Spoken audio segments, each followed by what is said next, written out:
26/11 मुंबई हमले का जख्म कितना गहरा है, ये हम आपको बताने के लिए आए हैं गोवंडी के बैंगनवाड़ी में, जहां पर एक स्कूल की टीचर इस हमले में 17 साल से बेड रिटर्न हो गई। 17 साल से ये बेड पर हैं। इनका नाम शाबिरा खान है और हम इनकी हालत देख सकते हैं। इनका एक पैर पूरी तरह से खत्म हो गया है। किसी तरह से ये अपना जीवन जी रही हैं। लगातार इनके आंसू रुकने का नाम नहीं ले रहे हैं। ये लगातार रो रही हैं। इनके आंख में जो आंसू है, जब भी ये किसी ऐसे व्यक्ति को देखती हैं जिससे इनको आस की उम्मीद लगती है, ये रोना शुरू कर देती हैं। इसका कारण ये है कि महीना इनका खर्चा हज़ारों रुपए हैं। इनके घर में अब कोई बचा नहीं है जो इनको आगे इनका पालन पोषण करे। ये उस टैक्सी में बैठने जा रही थी जिस टैक्सी में बॉम्ब ब्लास्ट हुआ था मझगांव में। और मझगांव में जब इस टैक्सी में बॉम्ब ब्लास्ट हुआ था तो उसमें 2 महिलाएं बैठी हुई थी। टैक्सी ड्राइवर के चिथड़े उड़ गए, यानी कि जब बम फटा तो टैक्सी ड्राइवर इनकी आंख के सामने एक हवा की तरह उड़ गया। टैक्सी ड्राइवर की जो डेड बॉडी है उसको पॉलीथीन के बैग में डालना पड़ा। 2 जो महिलाएं थी उनकी हालत भी गंभीर हो गई। उसमें बाद में एक का निधन हो गया। और जो साबिरा जी हैं ये लगातार रो रही हैं। अपने आंख के सामने इतना बड़ा हादसा इन्होंने देखा। वो जो बॉम्ब ब्लास्ट हुआ है वो बम उन 10 आतंकियों ने रखा था जो पाकिस्तान से आए थे, बुधवार पार्क पर उतरे थे। उन्होंने कुल जो 5 टैक्सियां थी वो हायर की थी, जिसमें 2 टैक्सी में उन्होंने बम रखा और टैक्सी वालों को कहा कि आपकी टैक्सी नहीं लेनी है। 3 टैक्सी में बैठकर ये लोग जो है आगे की तरफ गए और उसके बाद इन्होंने अपनी टैक्सियां जो है वो बदल ली। साबिरा जी, आप लगातार रो रही हैं। सबसे पहले मैं आपको यही कहूंगा कि आप रोइए मत। 26/11 का जो साजिश करता है तहव्वुर राणा वो आ गया है। लेकिन आप अपनी बात बताएं, उस दिन क्या हुआ था? उस रात को आप कहाँ थी उस समय? मैं बम्बई डाकिया रोड में रहती थी। मेरा नाम साबिरा है और मैं हमेशा की तरह गरीब बच्चों को शिक्षित करती हूँ। ट्यूशन क्लास लेने गई थी और ट्यूशन क्लास लेके 8:30-9 के बीच में घर वापस आ रही थी। सामने से एक टैक्सी बीटी साइड से आई। 2 महिला थी उसके अंदर। दोनों महिला उतरी और भाड़ा, एक महिला तो दूर चली गई और एक महिला अपने घर को चढ़ रही थी। थोड़ा सा लौट के आई, उसने भाड़ा दे रही थी। और भाड़ा देते समय मैंने उसे सौदा करी ड्राइवर को और मैं अपना पैर उठाई, जैसे अंदर बैठी एक पैर रख के, इतने में जो धमाका हो गया। इतना तेज धमाका हुआ कि वहाँ आग लग गई और मुझे 20-30 फुट दूर उठा के फेंका। मेरा लड़का वहाँ हमीद खड़ा था, वो भी जख्मी हुआ। एक दूसरा लड़का था वो बच गया। और उस हादसे में ड्राइवर का मुंडी तो दूसरे मंजिले पे गया बिल्डिंग के उड़ के, और उसका टांग उड़ के रेलवे पटरी पर गया। और वो महिला भी, उसका हाथ भी उड़ गया। और मैं 20-30 फुट दूर गिरी। मैं चिल्ला रही, मेरे जिस्म से पूरे खून के फव्वारे निकल रहे थे और मैं चिल्ला रही, मदद मांग रही। कोई वहाँ मदद नहीं कर रहा था। सब कुछ कयामत का नजारा था। अफरा तफरी, चीख पुकार, सब कुछ धुआं के आगोश में। कोई वहाँ उस काली रात में कोई मदद नहीं कर रहा था और सब हाई अलर्ट हो गया। ना गाड़ी मिल रही, ना टैक्सी मिल रही। मुझे कैसा भी, जब थोड़ा सा धुआं हटा वहाँ तो वहाँ का इस्तेहानी करूँ। मेरे बच्चा जो था सब उठा के, एक मंदिर था, मंदिर के गेट पे लेकर आए, वहाँ पर लेटाए। और कोई टैक्सी कोई ला ही नहीं रहा था, चली नहीं। सब हाई अलर्ट हो गया, कोई गाड़ी आ ही नहीं रही थी अस्पताल पहुँचाने के लिए। फिर उसके बाद में बच्चे लोग जो वहाँ कॉलोनी के थे, वहाँ के इस्तेहानी के लोगों ने मतलब कैसा भी टैक्सी वाले को मार पीट के उठा के लेकर आए हमको जैसे हॉस्पिटल में। जब डॉक्टर ने बोला कि किधर आतंकवादी आए हैं, किधर ब्लास्ट हुआ है, उन लोग मतलब मुझे ऐसे लावारिस में, मेरी सांसें चल रही थी लेकिन मुझे लगा कि वो मर गए। मुझे ऐसे ले गए मुर्दे खाने के पास ने डाल दिए। वो मुर्दे, मेरे घर वाले जब पहुंचे वहां पर तो मेरी सांसें चल रही थी, मेरी सांस चल रही थी वहां पर। तो आगे डॉक्टर को बताया तो सिस्टर आई थी तो जोर जोर से पाए में मारी, मेरे सीने को दबाई तो मुझे थोड़ा होश आया। तो सलाई के ऊपर रखे, 22 दिन तक सलाई के ऊपर थे। ये स्टोरी तो आप लोग को शायद मालूम भी होगा। जी, मैंने लिया। या 22 दिन तक मैं वहाँ में, कोई मेरा पैर एकदम काला हो गया, हरा हो गया। डीएमसीपी टंडन मीडिया के आने के बाद में तो मुझे एक ऑपरेशन किया गया वहाँ पर। उसके बाद में डिस्चार्ज कर दिया। उस वक्त कांग्रेस की सरकार थी, सोनिया गांधी, मनमोहन सिंह, प्रतिभा पाटिल मैडम का दौरा था, आई थी वहाँ पर। लेकिन मेरे सर पे ऐसा हाथ रखकर सोनिया जी गई थी। सोनिया जी, आप मेरी आवाज सुन रही हो तो एक महिला हो, एक महिला हो, आप भी मैं महिला हूँ। मेरा पैर चले गया बहन, मेरे पैर चले, मेरी जिंदगी चली गई। आज कुछ नहीं, मेरा शरीर जवाब दे रहा है। मैं उठ बैठ नहीं पा रही, मेरे पैरों से बाजूर हूँ। आपने अस्पताल में बोले थे सर पे हाथ रख, कि मैं सरकारी का सुविधा दूंगी, प्राइवेट का मेडिकल का दूंगी।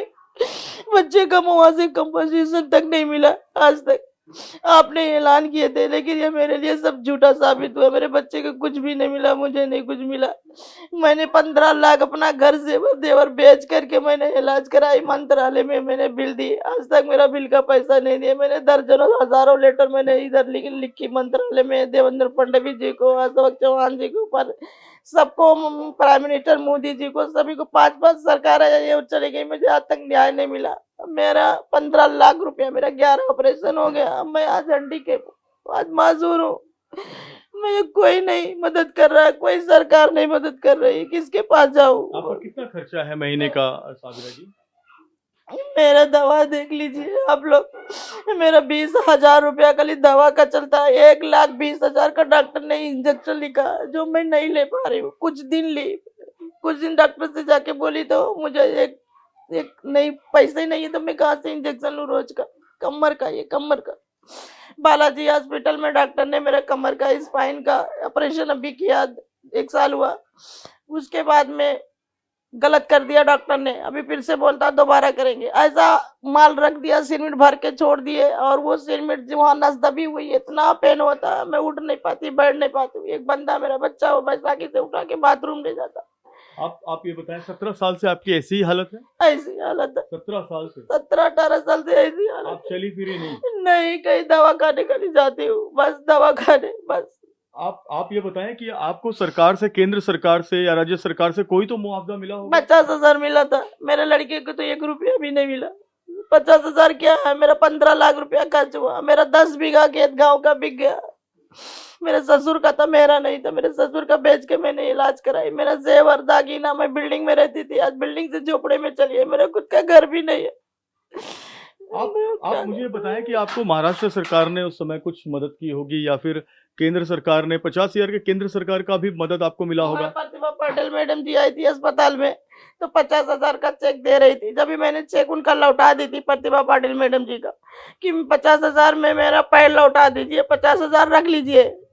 अब आप मोदी की सरकार है, उनसे क्या आप दरख्वास्त करना चाहती हैं? और ये जो तहव्वुर राणा लौट कर आया है, साजिश करता, ये मैंने लिखा है letter prime minister Modi ji को जी, ये प्राइम मिनिस्टर मोदी जी के नाम पे मैंने लिखी थी लेटर।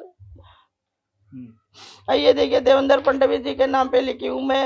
ये देखिए, ये देवेंद्र फडणवीस जी स्टाम्प मार के ये भी दिए हैं लेटर, ये भी मैंने दी हूँ। आपने लेटर में क्या लिखा हुआ है? मैं अपना तकलीफ बताई, मेरा जो खर्चा हुआ, जो मंत्रालय में हमारा बिल मैंने दी थी, वो बिल का पैसा मांग कर रही हूँ। मुझे हैंडीकैप हो गई हूँ, कुछ स्टॉल दें या लगाए, या मैं पढ़ाती थी गरीब बच्चों को, मुझे थोड़ा सा कहीं से छोटा मोटा शॉप डाल के दे दें। कितना पढ़ाई लिखाई की है आपने? मैंने 10 किए थे। 10 के हिसाब से मैं गरीब बच्चों को घर घर जाके पढ़ाती थी, जो बच्चे स्कूल तक नहीं जा पा रहे। तो उस वक्त जब आप टैक्सी पकड़ रही थी, तो गरीब बच्चों को पढ़ाने के लिए पकड़ रही थी? जी हाँ, जी हाँ, गरीब बच्चों को पढ़ाने के लिए वापस आ रही, पढ़ा के दर्श दे के वापस आ रही। तो पढ़ा के दर्श देने के बाद आप फिर टैक्सी पकड़ के कहाँ जा रही थी? टैक्सी पकड़ के मैं डोंगरी पे जा रही थी। डोंगरी बकरा ईद का टाइम था, और मैं त्योहार था, तो त्योहार का आसपास के तो मैं सामान लेने जा रही थी घर का। मेरे आदमी ने बकरे का धंधा लगाए थे देवनार में, घर पे कोई नहीं था। पढ़ा के मैं बोले टैक्सी करके डोंगरी से मैं कुछ सामान ले लूं घर का, चाय पत्ती शक्कर वगैरह नहीं था, तो मैं। कितने समय में ये पूरा ब्लास्ट हुआ था आपके आंख के सामने? यानी कि जब आप टैक्सी के अंदर बैठने जा रही थी उस वक्त हुआ था, या फिर थोड़ा इंतजार करना पड़ा था आपको?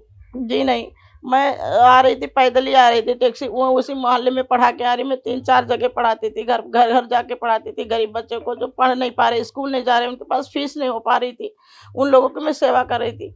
तो मैं पढ़ा के जैसे थोड़ा दूर आई, टैक्सी आ गई सामने, वहीं का पैसेंजर उतरना था, तो टैक्सी सामने आ गई, मैंने बैठने के लिए उनसे सौदा करी मझगांव में, वाड़ी बंदर में। और जैसे वो महिला निकली टैक्सी के अंदर से, और एक महिला तो दूर चली गई, और एक महिला तो भाड़ा दे रही थी। भाड़ा देते ही जैसे मैं अंदर घुसी, इतने में धमाका, एक पल भी, 1 सेकंड भी नहीं लगा, 1 सेकंड भी नहीं लगा।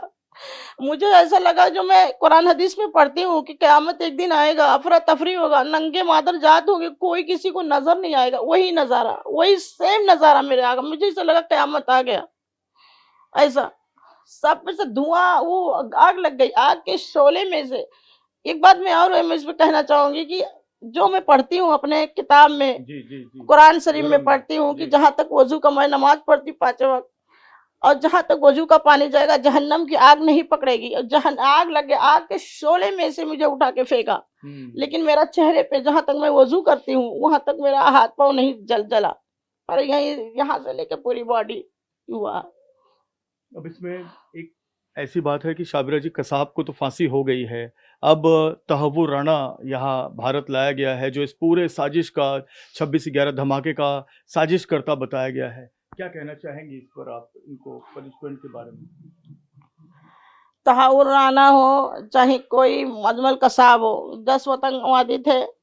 ये देखिए मुजरिम है। अगर अमेरिका ने इंडिया को सौंप दिया, वहाँ के मजिस्ट्रेट नहीं उनको इंसाफ दे पाई, तो यहाँ हम यही चाहेंगे कि उनको एक सजा नहीं 10 बार उनको सजा दें, तभी हम लोगों को जख्म नहीं भरेगा। उनकी एक फांसी की सजा से हमारा तकलीफ नहीं जाएगा, क्योंकि हमारा जिंदगी, हमारा पैर चले गया, हमारा पैर तो लौटा नहीं देंगे। हम मानसिक, ये देखिए शारीरिक चोट तो मुझे दिए हैं, माली हालात से भी मैं बिखर गई हूँ। एक नहीं, उनको 10 फांसी दे, मैं तो यही कह रही हूँ 10 फांसी देंगे तभी हमारा 365 लोगों को जख्म नहीं भरेगा, कभी नहीं भरेगा वो।